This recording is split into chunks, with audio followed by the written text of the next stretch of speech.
ગુજરાતમાં છેલ્લા ઘણા સમયથી રોડ રસ્તાને લઈને અનેક એવા સવાલો છે તે ઊભા થયા છે। ત્યારે હવે ફરી એક વખત જૂનાગઢમાંથી પણ આવો જ કિસ્સો સામે આવ્યો છે। જૂનાગઢની મહાનગરપાલિકા દ્વારા રસ્તો તો ખોદી નાખવામાં આવ્યો, પરંતુ અત્યારે હાલ રહીશોની હાલત ક્યાંક તે લોકોને દેખાતી ન હોય એવું લાગી રહ્યું છે। વિગતે ચર્ચા કરીએ સમગ્ર વિષયની। નમસ્કાર, હું હંસિની અને તમે જોઈ રહ્યા છો નિર્ભય ન્યૂઝ।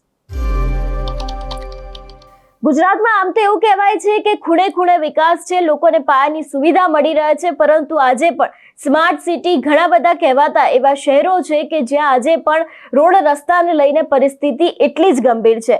વાત કરવામાં આવે જૂનાગઢની તો ખાસ કરીને જૂનાગઢના ઝાંઝરા રોડ પર બસ સ્ટેશન જોશીપુરા અને શિવમ પાર્ટી પ્લોટ તરફ જવાના માર્ગનું મહાનગરપાલિકા દ્વારા ખોદકામ કરી નાખવામાં આવ્યું ને અત્યારે હાલ એ રસ્તા ઉપર કોઈ પણ આઈ જાય ન શકે તેવી પરિસ્થિતિનું સર્જન થયું છે અને આને જ કારણે ક્યાંક ને ક્યાંક ત્યાંના લોકો છે એ લોકો વધારે પરેશાન બન્યા છે।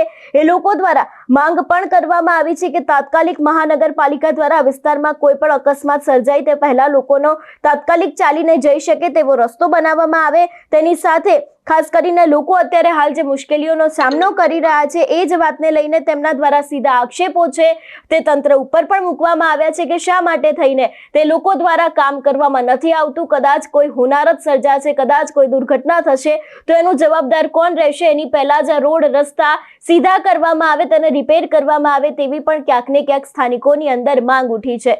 ત્યારે જૂનાગઢના જે અમારા સંવાદદાતા છે એમને તે સમયે લોકોની સાથે વાતચીત કરી હતી ને શું કહ્યું હતું તે સાંભળીએ। હા, હું સૂર્યકાંતભાઈ વ્યાસ નોબલનગરની સાઈડમાં ઊભો છું। આ બાજુ ઝાંઝેડા રોડ, ખલીલપુર રોડ, આ બાજુ ઝાંઝેડા રોડ, આ બાજુ બસ સ્ટેશન રોડ, આ ત્રણેય રોડને જોડતો સંગમ છે અહીંયા। અને અહીંયા જ ખોદ્યું છે, લગભગ ચોથી કે પાંચમી વખત ખોદેલું છે। અને આ જે એક વખત ખોદ્યા પછી છે ને લગભગ મહિને જ વારો આવે, એટલે આમાં બાળકો, અમે તો ઠીક પણ બાળકો છે, વાહનવાળા છે, એ બધાને એવી મનોદશા અને માનસિકતા એવી થઈ જાય છે ને કે આમાંથી નીકળશું કેમ હવે। તો આ બાબતે તમે થોડોક ગંભીરતાથી વિચારી અને જો અમલવારી કરશો તો તમારું ને અમારું બધાનું ભલું થાય।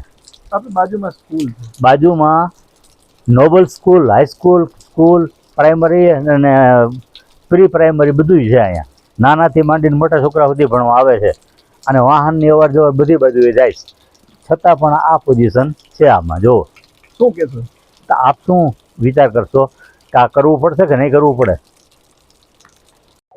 જુનાગઢને જોડતો માર્ગ શિવમ પાર્ટી પ્લોટ, આ બાજુ ખલીપુર રોડ, આ બાજુ બસ સ્ટેન્ડ રોડ, પાછળ બે સ્કૂલો, જેના બાળકો સવારે, બપોરે અને સાંજે અહીંથી ટ્યુશન હોય કે શાળામાં અભ્યાસ કરવા જતા હોય। તમને શું મુશ્કેલી પડે છે અહીંયા બાળકોને ને તમારે પોતાને પણ? મુશ્કેલીમાં તો આ બસ છોકરાઓ સ્કૂલે જાય તો સાયકલો ખૂચી જાય, સ્કૂટરો ખૂચી જાય, અમે મૂકવા જાય તો અમારા ચપ્પલ અડધી કલાકે અહીંથી નોબલ 5 મિનિટનો રસ્તો છે। હું કાલે સવારે અડધી કલાક થઈ હતી મને ઘરે પાછું આવતા। એનું કારણ શું? બસ આ ગારો ખૂટતા અને પડવાની બીકે નિરાતે જવું પડે। તો શું કહેશો? પાછી અમારી શેરી બંધ છે એક સાઈડ, બરોબર, એટલે આ અહીંયાથી ગારામાંથી ખૂંદીને જ જવું પડે કાયમ। શેનું કામ ચાલતું? આ ગટરના તમ કાઢે છે, ઘડીક નર્મદાની લાઈન નાખે, ઘડીક થાય તો ગટરના નાખે ભૂંગળા। કેટલી વખત આવું કરવામાં? આ ત્રીજી ચોથી વખત થઈ ગયું ને, ત્યારે કાયમ આવો જ ગારો થાય છે કાયમ। એવા જ એક આપણી સાથે, તમારા નામથી અને શું મુશ્કેલી પડે છે તમને? અમને મુશ્કેલી તો બહુ પડે છે। મારું નામ દેસાઈ ચંપાબેન।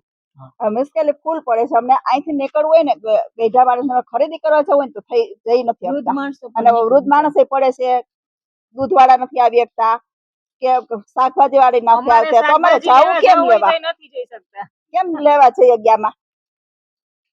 શેનું કામ ચાલતું હતું ને અત્યારે કેવો રસ્તો છે? નર્મદાની પાઇપ નું ચાલતું હતું, અત્યારે રસ્તો હાવ બેકાર છે। અમે જાય ને તો ખૂચી જાય એમ જવાતું નથી।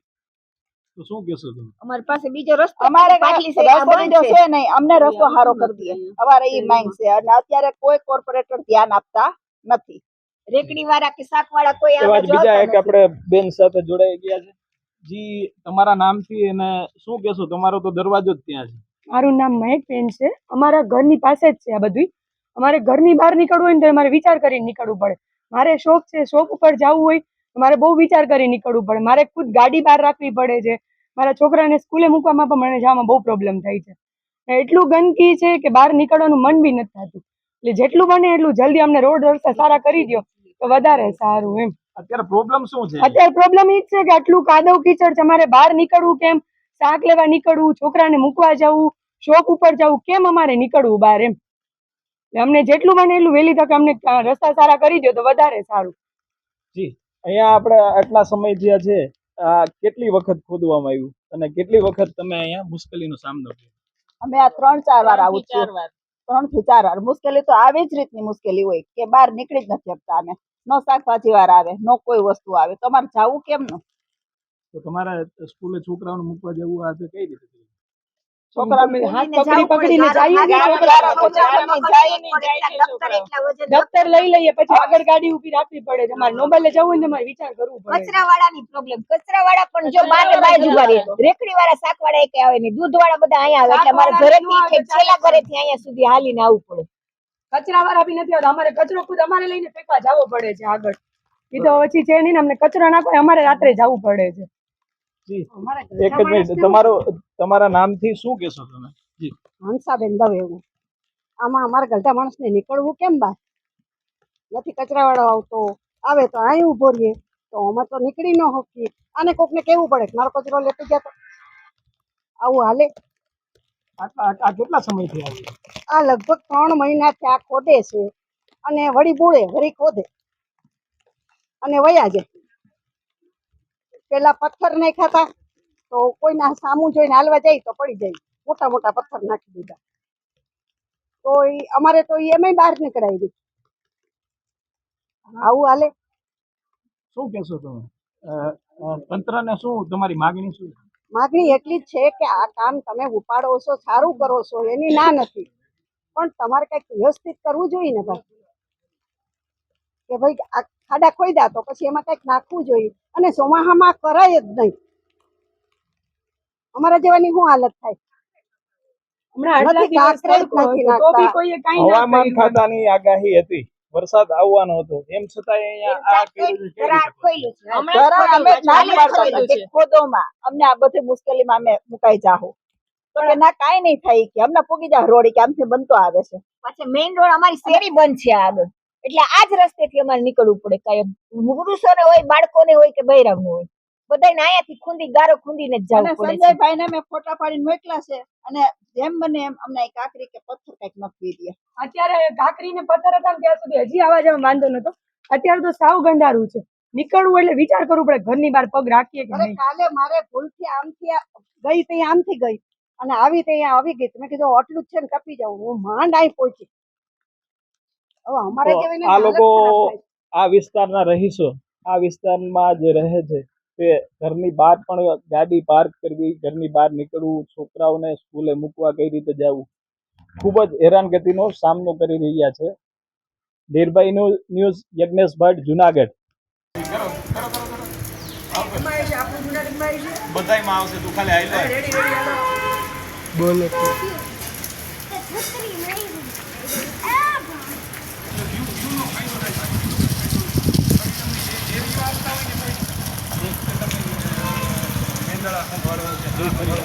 આમ છે.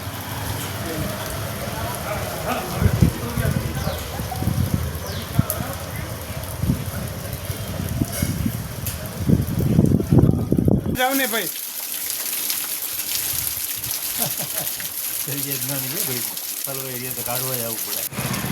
હા હા, જેમ મને આપે છે ને એ અમે રિપોર્ટ કરી અત્યારે એનું આ કામ હાલે છે, ચેનલ વાળાનું જોડે છે.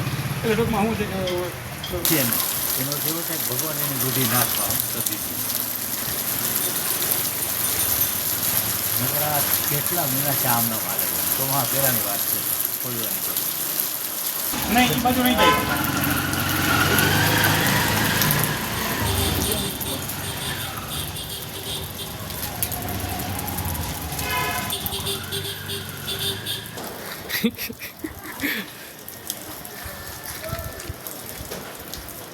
આ વરસાદ આવતોય નથી ને જાતોય નથી, બધું હલવાઈને બેઠા છે અત્યારે. ઘણી વખત શું થાય ખબર? હા, કથાણે દોવાની હોય ને એટલે ભગવાન બુદ્ધિ આપણે હટાડી દીધી. આની બધાની બુદ્ધિ હટી ગઈ. ઉઠી ગઈ એટલે આ બધું ભોગવવું બહુ આકરું. હવે પાછળ લઈ લે.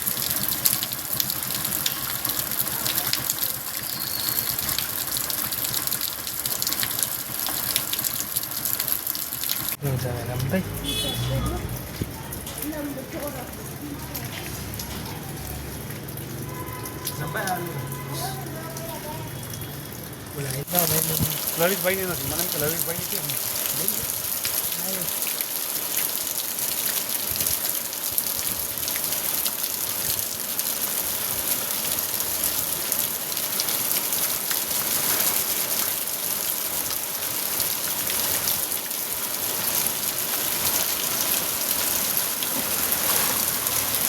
તો અવાજ નહીં કરો, ઊભા જ.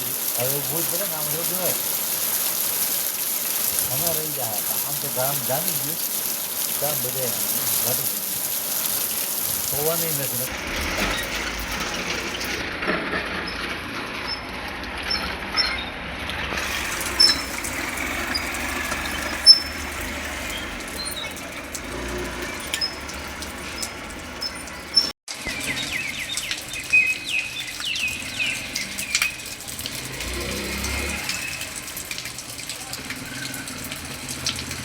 એટલે ખાસ કરીને જુનાગઢની જો વાત કરવામાં આવે તો જે પ્રમાણે એવું કહેવાય છે કે જુનાગઢમાં વિકાસ છે તે ખૂબ જ થયો છે, પરંતુ એક સામાન્ય રોડ રસ્તાને લઈને પણ લોકોની જે હાલત છે તે અત્યારે હાલ વધારે ગંભીર બની છે. લોકો તંત્રને રજૂઆત કરતા હોય છે, તેમ છતાં પણ તંત્ર અવારનવાર આંખ આડા કાન કરતું હોય છે. ને જે રીતે અમારા સંવાદદાતાએ લોકોની સાથે વાતચીત કરી હતી ને તે લોકોનું પણ એવું જ કહેવું છે કે અહીં જલ્દીથી જલ્દી રોડ રસ્તા છે તે રિપેર કરવામાં આવે. ત્યારે હવે જોવાનું રહેશે કે તંત્ર દ્વારા આ લોકોની વાત સાંભળવામાં આવશે કે કેમ. તમારું શું માનવું છે આ વિષયને લઈને અમને કમેન્ટ કરીને ચોક્કસથી જણાવજો. તેની સાથે અમારી ચેનલ નિર્ભય ન્યૂઝને લાઇક, શેર અને સબસ્ક્રાઇબ કરવાનું ભૂલશો નહીં. નમસ્કાર.